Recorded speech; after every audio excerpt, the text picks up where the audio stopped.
Like many of my fellow brothers and sisters, I returned from war in Afghanistan with physical and invisible wounds of war. I am one of many which traditional cognitive or exposure therapy could not reach. I was exposed to wild mustangs at my wife's family ranch in southern Arizona. I was among a herd of 30 to 40 mustangs on the property. It was then my healing light bulb turned on. I found purpose working with mustangs. I had to change my thought process and behavior for the Mustang in order for the Mustang to trust and work with me. My unrelenting hypervigilance became useful and worked to my advantage again.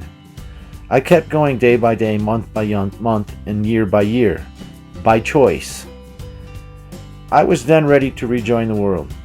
In the past, I've invited fellow veterans to join me work with the Mustangs. Every one of them felt the Mustang's healing powers.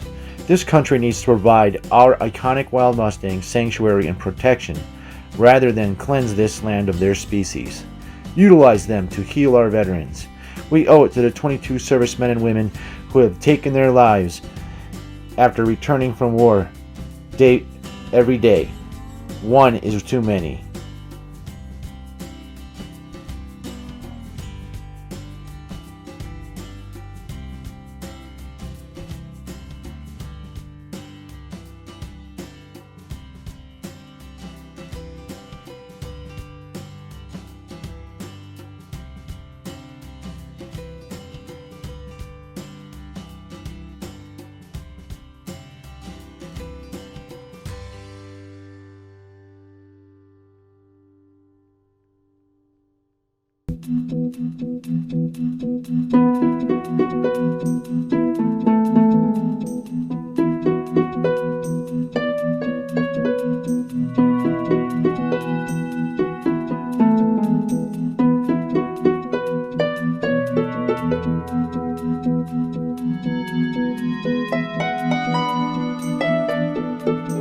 After witnessing much cruelty and suffering against wild horses and burros, Velma Braun Johnston, aka Wild Horse Annie, spearheaded a campaign of public outcry that led to the passage by Congress of the 1971 the Wild Free Roaming Horses and Burros Act.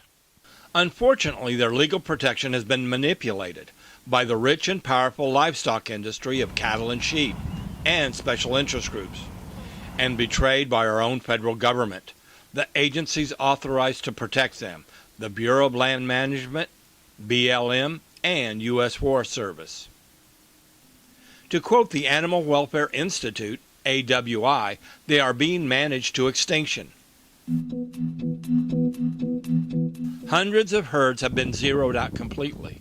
Over 50,000 captured horses are now in BLM holding facilities. Wild horses and burros continue to be eradicated.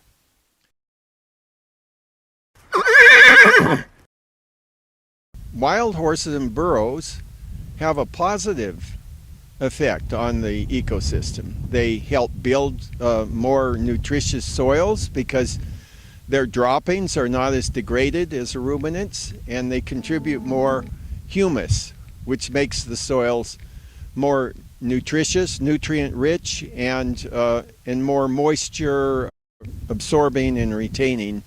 Equids have a different type of digestive system, which helps many types of plants and animals. Their droppings enrich the soil and contribute to the food web. Their droppings also sequester or store more carbon, which combats global climate change. They seed more intact seeds of a greater variety of plants. And in societies where there isn't this negative prejudice, they're actually used to restore ecosystems. And they also prevent catastrophic wildfires because they move around a lot and they reduce the vegetation, which later in the hot season becomes dry, flammable. They are the perfect reducers because of their digestive system and their great mobility. So they have enormous effects, and they could greatly help prevent all these terrible catastrophic wildfires, which are such a threat to humanity and to ecosystems, and they should be deployed. There should be many more of them. Benefits of wild horses and burros. They're classified as keystone species. They prevent catastrophic megafires. They produce vital humus for the soil.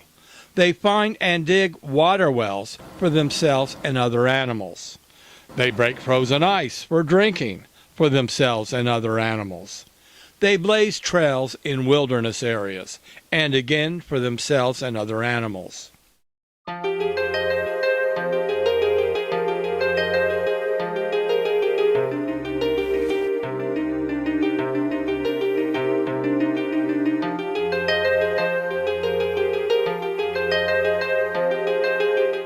People hate the wild horse and burros because they have vested interests that conflict with them, and they haven't learned about the possibilities for sharing the land and freedom, and the fact that these animals complement their cattle and sheep and deer because they're a different type of herbivore.